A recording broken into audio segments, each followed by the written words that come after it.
रोज वाली स्त्री।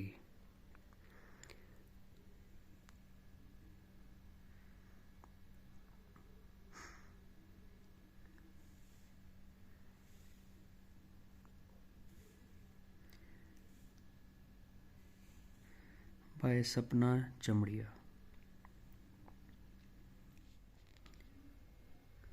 तो आज हम पढ़ेंगे इसमें एक चैप्टर, बेगार की परंपरा।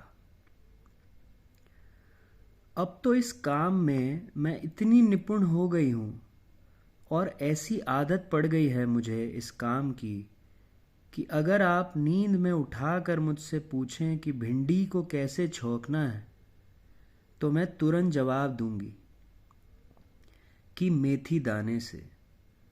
मुझे इसके लिए कुछ सोचना नहीं पड़ेगा। मैं कितनी ही दुख तकलीफ में क्यों ना रहूं, मेरे हाथ अनायास ही काम करते रहते हैं और मेरे दुखों का असर मेरे बेगार पर कभी नहीं पड़ता। बल्कि सच यह भी है कि मुझे अपने इस काम में प्यार हो गया है।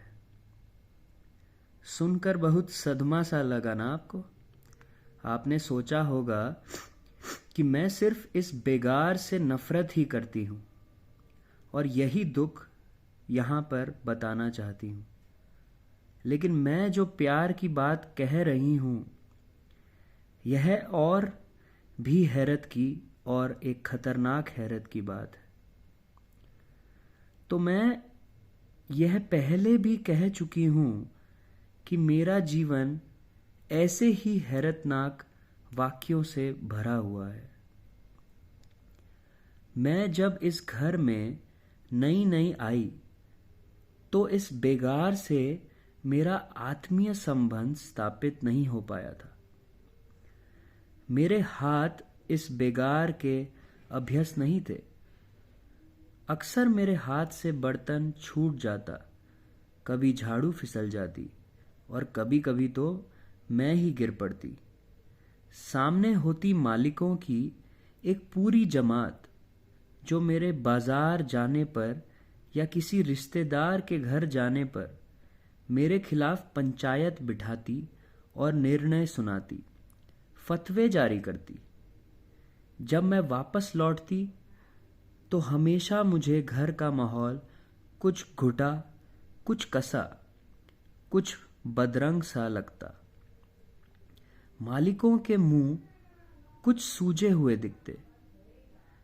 मैं कुछ पूछने की हिम्मत भी नहीं कर पाती क्योंकि सवाल मेरे मुंह के लिए नहीं है। यह मैं बचपन से सुनती आ रही हूं। पर इस सबसे ज्यादा हैरत की बात यह है कि पूरे बेगार की परंपरा को मैंने जल्दी ही आत्मसात कर लिया।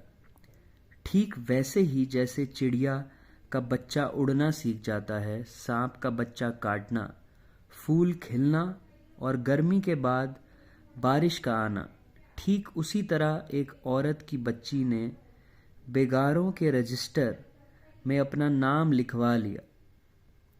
इस रजिस्टर के बारे में तो आप जानते ही होंगे ना, जिसमें अंगूठा लगवाया जाता है 500 की रकम पर मिलते हैं सिर्फ 50 रुपया। मुझे शर्म आती है यह सोचकर कि मैं खुद कितनी उतावली थी ना इस बेगार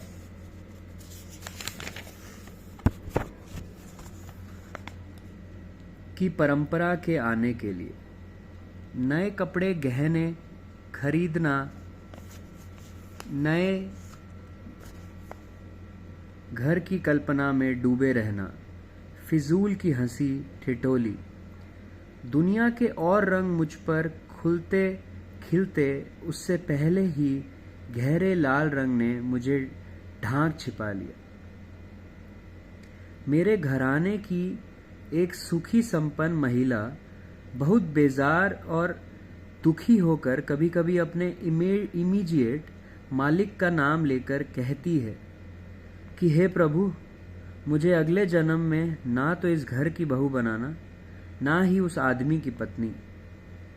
और मैं सोचती हूँ कि इस घर या उस घर, यह आदमी या वह आदमी, बहू बनना, पत्नी बनना या बिना संपूर्ण तैयारी के माँ भी बनना कोई बहुत बड़े सौभाग्य की बात नहीं है।